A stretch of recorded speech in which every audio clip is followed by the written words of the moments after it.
very common thing. Or the people who are working, patients who are working in cotton or synthetic fibers. So as soon as they go away from that environment, the asthma would get all right. So normally it could be best treated by removing these patients from a environment which causes the disease. Exercise-induced asthma, usually found in children. As soon as they would exercise, they would go around, okay, and the attack would subside at resting. Now, but this percentage is very, very small. There are some lesser known causes like infections.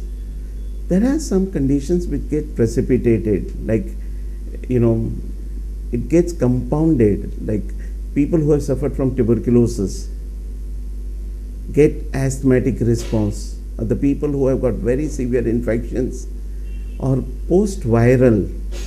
This is also very well known. We have seen in homeopathic treatment, like children develop asthma after chickenpox or after measles.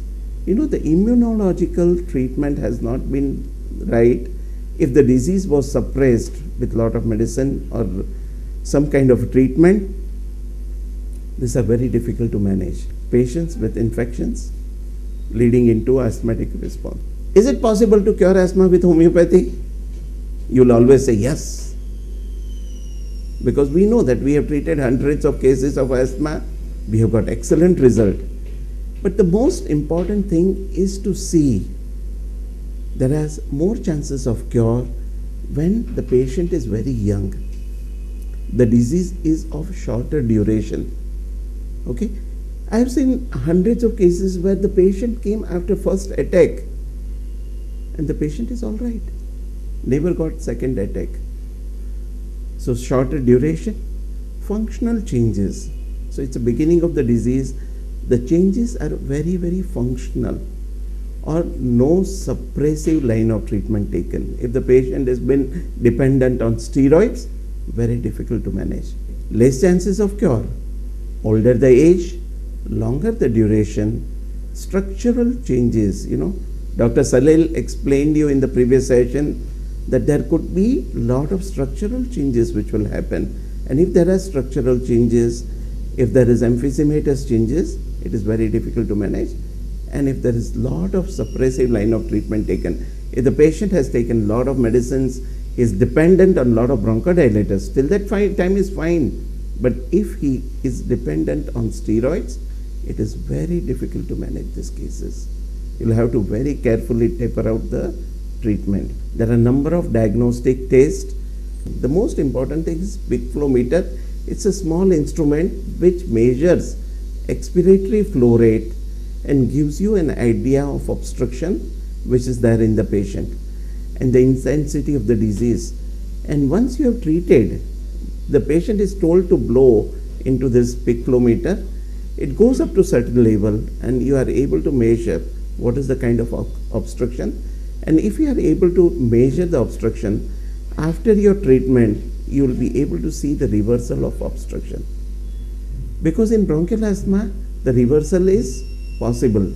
The damage is not permanent except in very advanced cases. Or you can have a complete pulmonary function testing which gives you a complete diagnosis and the differentiation between other pulmonary conditions. It could help immunological study, the changes in immunological. We could get complete blood count to analyze if there is any infection, or there are a lot of psychiatry and personality testing which can be done, which will allow us to understand if the disease is extrinsic or intrinsic. Now we'll go to the most important aspect of homeopathy, the miasmatic understanding. Now what do you understand of asthma? Is it soric, psychotic, tubercular or syphilitic? Why is it psychotic miasm? What happens predominantly? Obstruction, spasms.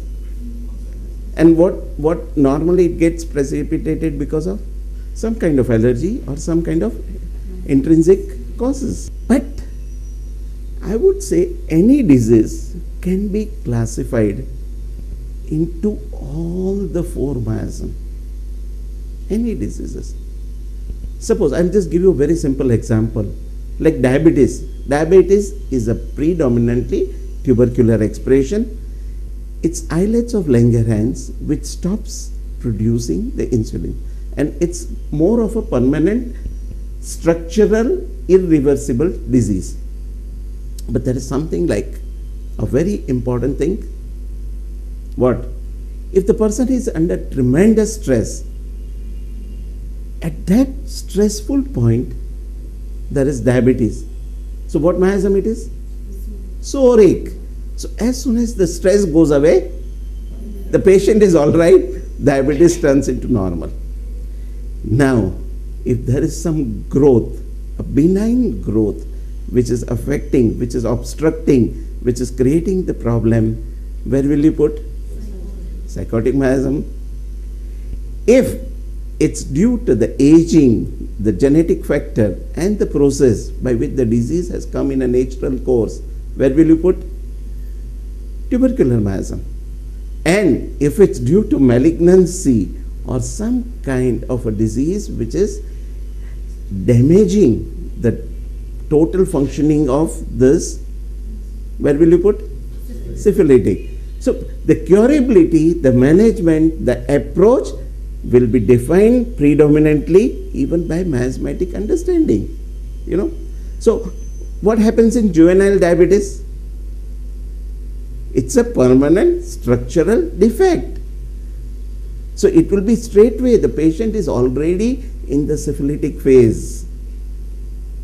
Are you able to understand? So it becomes now, when you get the, Dr. Salit showed you how you can classify and come to diagnosis. So same way we can understand miasmatically diagnosis. How we can say this is curable, this is not curable, this is reversible, this is non-reversible. Simple. Now psoric asthma, predominantly it will have a psoric personality. What kind of personality it will have?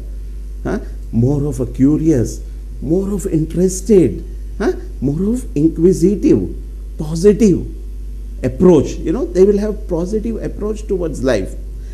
The disturbances are predominantly functional. Okay, there are hardly any secretions. We studied in the beginning that there are three things. One is spasm, second is edema, and the third is secretions. So three things. So in what happens in asthma in relation to the psoric response, it is predominantly spasms without much of secretions. So more of spasms. When you auscultate, you will be able to hear the wheezing sound, but no crepitations. Okay, so you are able to understand that this is a psoric asthma, and it will be predominantly functional. So you will have a normal phase which will be very long. See, if you plot the psoric asthma, what will be there? It will have a normal long, and you will have a little of phase, and then again long pause. So these are normal timings where no disease symptoms are present, and you will have a very small spike. So this is predominantly a psoric response with minimal secretions and more of spasm. There could be an active skin complaint or a history of skin complaint. So what you will get, a very nice history of skin complaint or suppression. Mother will say, last week only my child was all right. He had some eruptions. I applied some medicine. The eruption went away, and he has got now the breathing difficulty. Now this is the beginning of a psychotic response, ending of a psoric phase. Okay. It is also psychological in origin. How psychological? I'll give you a very simple example. In the medical history, it is very well known. There was a physician who was treating a lady for bronchial asthma. The physician knew that she is allergic to particular kind of flowers. So once she was coming for the treatment,